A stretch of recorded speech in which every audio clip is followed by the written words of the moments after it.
빛나는 동화전단지 좋아요, 구독, 알림 설정 부탁드려요. 주인을 구한 강아지. 옛날 한 가정에 아빠, 엄마, 그리고 두 남매가 살고 있었어요. 이 가족에게는 소중한 반려견이 있었어요. 강아지는 가족과 다름없는 존재였고, 특히 막내 아들은 강아지를 가장 좋아했어요. 막내는 하루 종일 강아지를 꼭 끌어안고 함께 놀곤 했어요. 어느 날 가족들은 모두 외출을 하게 되었어요. 강아지야, 잘 있어? 금방 다녀올게. 막내 아들은 강아지를 쓰다듬으며 인사했어요. 강아지는 현관문이 닫히는 소리를 들으며 조용히 가족을 기다렸어요. 그때였어요. 창문 틈으로 스르르 뭔가가 집 안으로 들어왔어요. 스르르 슥슥. 바로 독사 한 마리였어요. 독사는 식탁 위를 기어 올라갔어요. 그리고 그곳에 놓여있던 우유병 속으로 들어갔어요. 순식간에 우유는 독이 퍼지며 위험한 음료가 되고 말았어요. 강아지는 이 장면을 유일하게 본 존재였어요. 그는 온몸을 바짝 긴장한 채 가족이 돌아오기만을 기다렸어요. 잠시 후 가족이 외출을 마치고 집으로 돌아왔어요. 드디어 집에 왔네. 강아지는 잘 있었을까? 그런데 강아지가 이상했어요. 식탁을 향해 계속 짖기 시작한 거예요. 멍! 멍멍멍! 얘가 오늘따라 왜 이러지? 막내야, 손 씻고 강아지랑 놀아주렴. 많이 심심했나 보다. 네, 엄마. 근데 우유 한 잔 마시고 놀아도 돼요? 목이 너무 말라요. 막내 아들은 찻잔에서 우유병을 꺼내 컵에 따르려 했어요.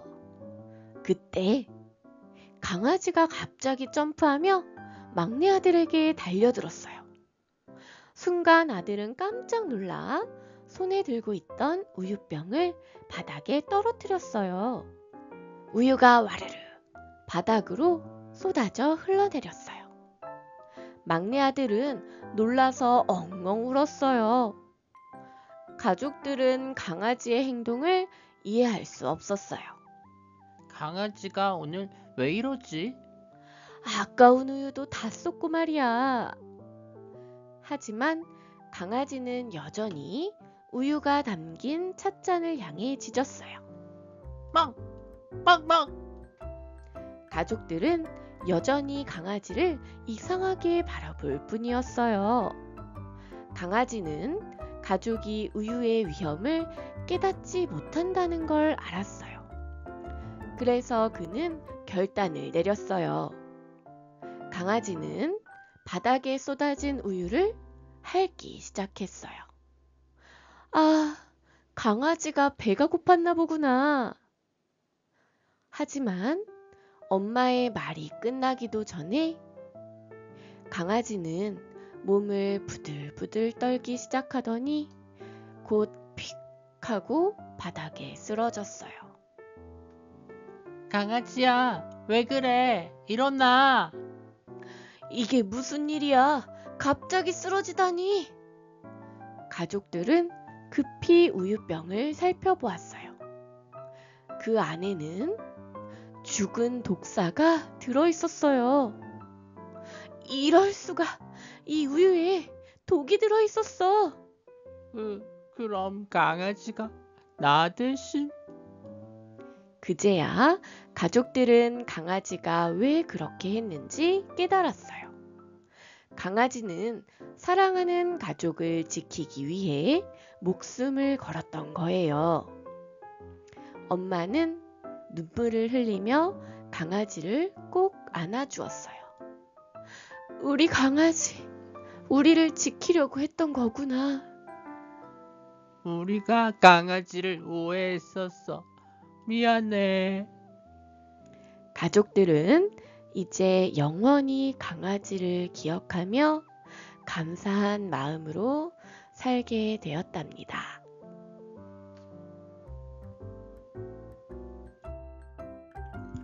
진짜 어머니와 가짜 어머니. 옛날 어느 작은 마을에 한 아기가 있었어요. 그런데 이 아기를 두고 두 여인이 내 아이예요 라며 다투고 있었어요. 판사님, 이 아이는 제 아이예요. 저 여자가 거짓말을 하고 있어요. 아닙니다. 이 아이는 제 아이입니다. 저 여인이 제 아이를 빼앗으려고 합니다.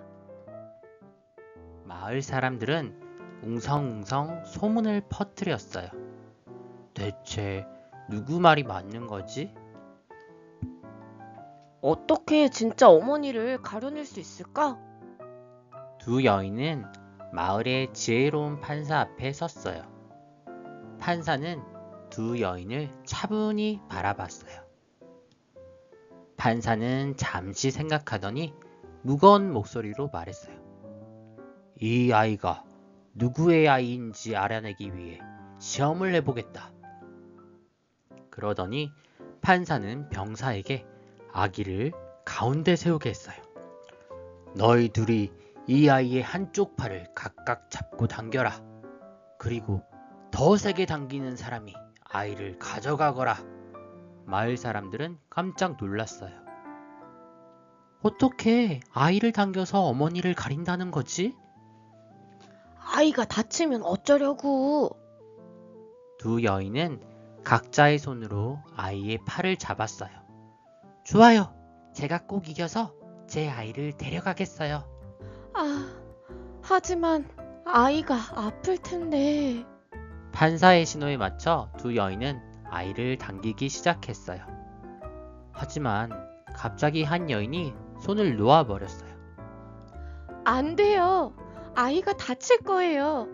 차라리 저 여인에게 주세요. 그러자 판사는 빙그레 웃으며 고개를 끄덕였어요. 이제 누가 진짜 어머니인지 알겠구나. 판사는 조용히 아이를 손에서 놓은 여인을 바라보며 말했어요. 이 아이를 다치게 할 수 없다고 손을 놓은 여인, 당신이야말로 진짜 어머니요. 마을 사람들은 깜짝 놀라며 고개를 끄덕였어요.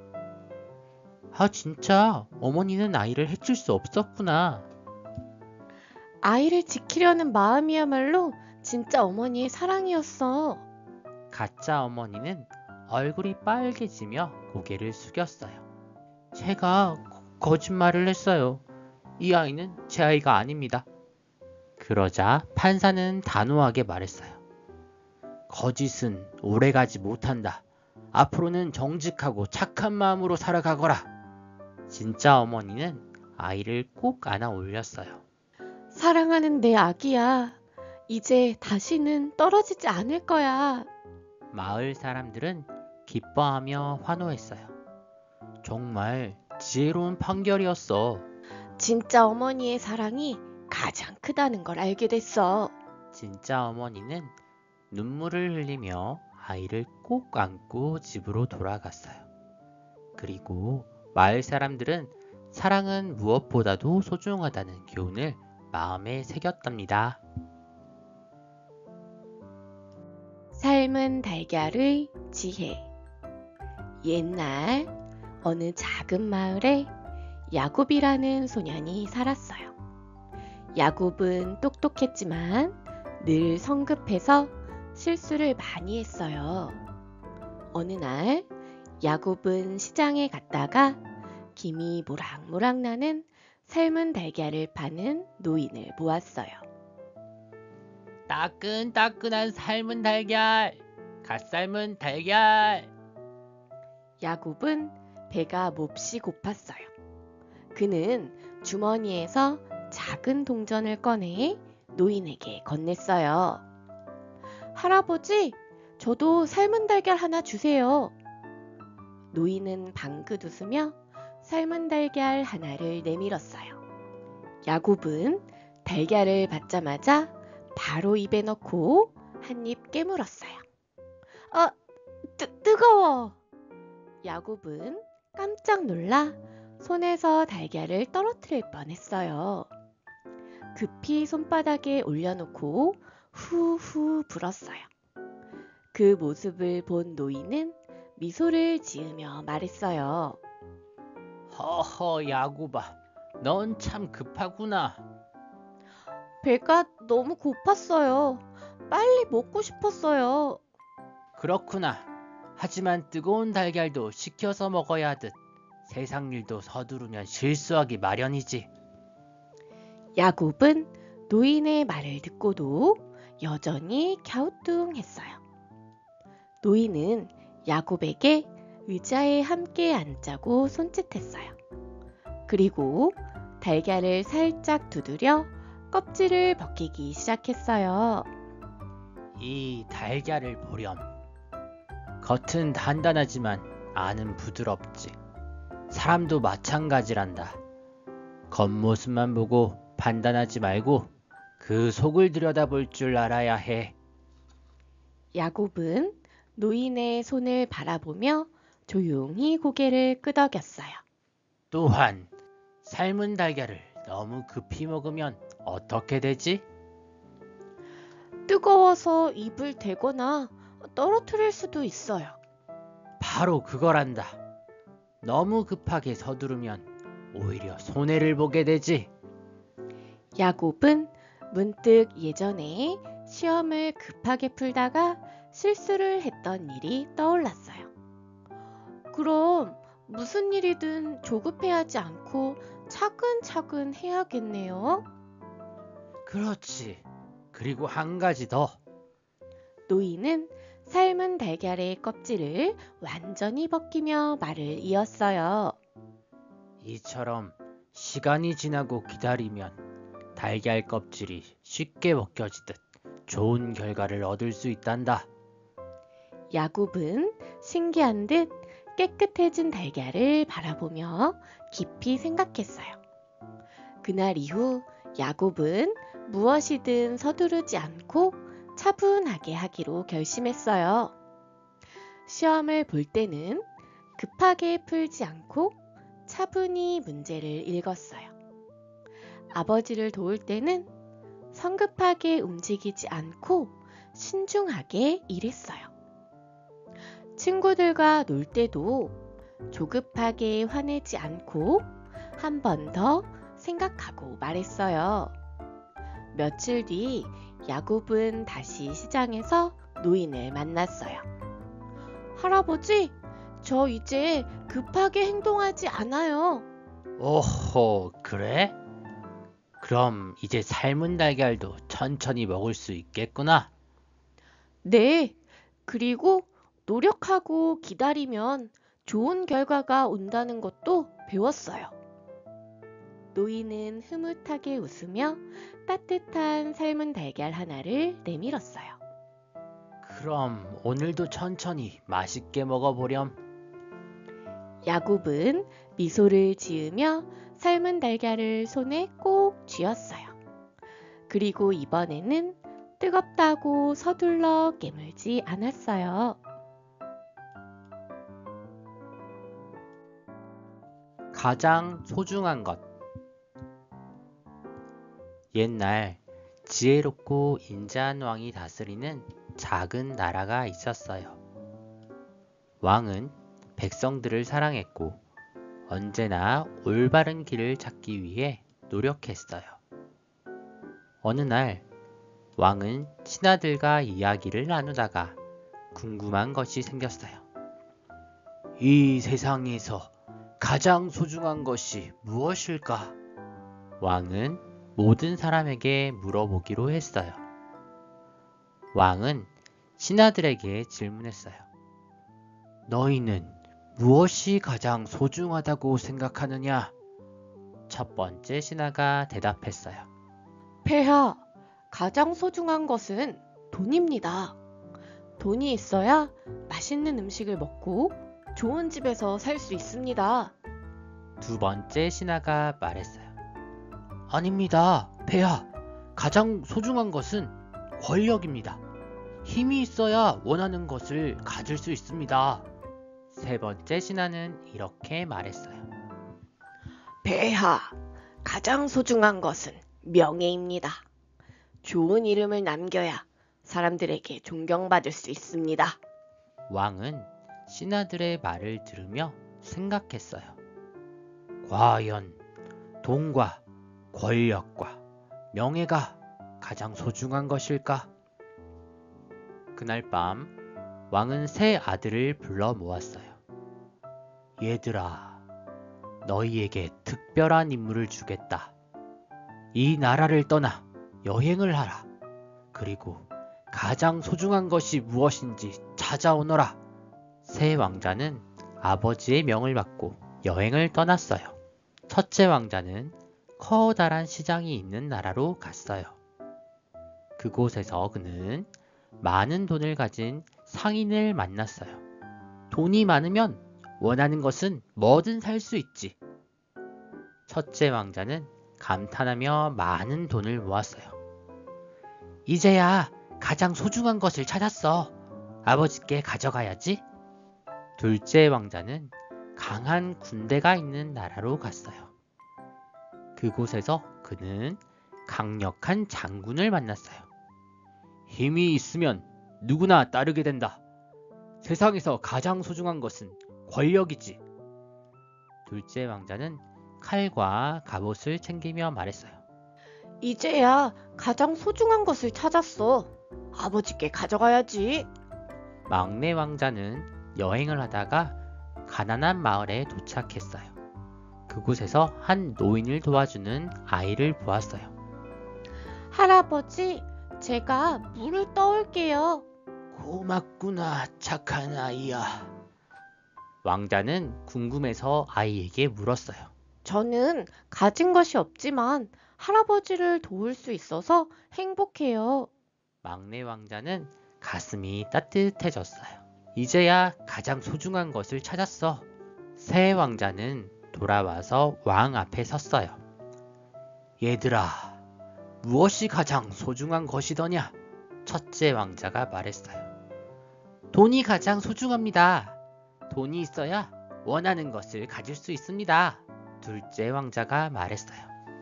권력이 가장 소중합니다. 힘이 있어야 세상을 지배할 수 있습니다.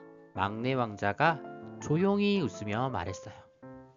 저는 사랑이 가장 소중하다고 생각합니다. 돈과 권력은 언젠가 사라지지만 진심 어린 사랑은 영원히 남습니다. 왕은 세 아들을 바라보며 고개를 끄덕였어요. 돈과 권력은 중요한 것이지만 사랑이 없다면 아무 소용이 없단다. 그리고 백성들에게도 말했어요. 이 나라를 가장 따뜻하게 만드는 것은 돈도 권력도 명예도 아니다. 가장 소중한 것은 서로를 아끼고 돕는 사랑이다. 마을 사람들은 왕의 말을 듣고 크게 고개를 끄덕였어요. 맞아요. 돈이 많아도 사랑이 없으면 외롭고, 권력이 있어도 사랑이 없으면 사람들을 지배할 뿐이에요. 새 왕자는 그제야 진정한 교훈을 깨달았어요. 그날 이후 왕과 백성들은 서로를 아끼며 돕는 나라를 만들었어요. 새 왕자는 가장 소중한 것은 사랑이라는 진리를 가슴에 새겼어요. 그리고 이 나라에서는 언제나 따뜻한 마음이 가득했답니다. 진정한 효도. 옛날 작은 마을에 다윗과 아론이라는 두 형제가 살았어요.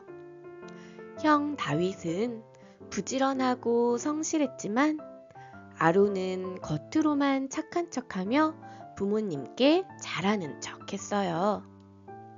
어느 날 두 형제는 아버지로부터 부름을 받았어요. 얘들아, 나는 이제 늙었구나. 너희 중 누가 나를 가장 잘 모실 수 있는지 보고 싶구나. 마을 사람들도 궁금해했어요. 두 형제 중 누가 더 효자인지 어떻게 알 수 있을까? 진짜 효자가 누구인지 곧 알게 되겠지. 다윗과 아론은 아버지를 정성껏 모시기 위해 각자 열심히 노력하기로 했어요. 형, 아버지를 모시는 건 쉽지 않아. 난 정말 잘할 거야. 그래, 우리 각자 최선을 다해보자. 아론은 비싼 음식을 차려드리고 좋은 옷을 사드리며 마을 사람들에게 자랑했어요. 이것 봐요. 저는 아버지를 위해 이렇게 좋은 음식을 준비했어요. 반면 다윗은 아버지의 곁을 지키며 말벗이 되어드리고 손수 음식을 만들어 드렸어요. 아버지, 오늘은 날씨가 참 좋네요. 오래 앉아 계시면 허리가 아프실 테니 제가 등을 주물러 드릴게요. 그래, 다윗아, 참 고맙구나. 마을 사람들은 두 형제의 모습을 지켜보며 수군거렸어요. 비싼 옷을 사주는 것도 효도고 손수 돌봐드리는 것도 효도인데 과연 어떤 게 더 전 효도일까? 아버지는 두 아들의 마음을 시험해 보기로 했어요. 얘들아, 나는 숲에 있는 큰 바위 아래 아주 귀한 보물을 숨겨 두었단다. 너희 중 한 명에게 그 보물을 주고 싶구나. 두 형제는 깜짝 놀라며 물었어요. 정말요? 제가 찾아올게요. 아버지, 어디 있는지 말씀해 주세요. 아버지는 미소를 지으며 말했어요. 하지만 보물을 찾으려면 숲을 지나고 가파른 언덕을 올라야 한단다. 누가 기꺼이 다녀오겠느냐? 아론은 곰곰이 생각했어요. 아버지는 이미 늙으셨으니까 어차피 오래 사시지 못하실 거야. 내가 이 보물을 찾으면 내 것이 되겠지? 아론은 활짝 웃으며 아버지께 다짐했어요. 아버지, 제가 다녀오겠습니다. 하지만 다윗은 잠시 고민하다가 고개를 저었어요. 아버지, 저는 보물을 찾는 것보다 아버지 곁을 지키는 것이 더 중요합니다. 아버지는 고개를 끄덕이며 미소 지었어요. 그렇구나. 네 마음을 알았다. 아론은 기쁜 마음으로 숲으로 달려갔어요. 하지만 가파른 언덕을 오르느라 지치고 숲에서 길을 잃어버리고 말았어요. 이런, 보물은 어디 있는 거야? 한편 다윗은 아버지의 곁을 지키며 따뜻한 차를 준비해 드렸어요. 아버지, 따뜻한 차 한잔 하세요. 그리고 오늘은 제가 들려드릴 재밌는 이야기가 있어요. 아버지는 흐뭇한 미소를 지었어요. 다윗아, 네가 바로 진정한 효자구나. 효도란 비싼 것을 주는 것이 아니라 진심으로 부모를 아끼고 돌보는 것이란다. 그때 아론이 초췌한 모습으로 돌아왔어요. 아버지, 저는 보물을 찾지 못했어요. 아버지는 다정하게 말했어요. 네가 보물을 찾으려 한 것은 너 자신을 위해서였지. 하지만 다윗은 나를 진심으로 생각하며 곁을 지켜줬단다. 아론은 부끄러워 얼굴을 붉혔어요. 형, 미안해. 이제부터 나도 진짜 효자가 될게. 그날 이후 아론도 다윗처럼 부모님을 진심으로 아끼고 사랑하기 시작했어요. 마을 사람들도 두 형제를 보며 이야기했어요. 효도는 보여주는 것이 아니라 마음에서 우러나오는 것이었어. 진짜 효자는 부모님의 곁을 지키고 사랑을 베푸는 사람이야. 아버지는 따뜻한 미소를 지으며 두 형제를 바라보았어요. 이제야 정말 행복하구나. 그리고 가족은 오순도순 따뜻한 저녁 식사를 함께 나누었답니다.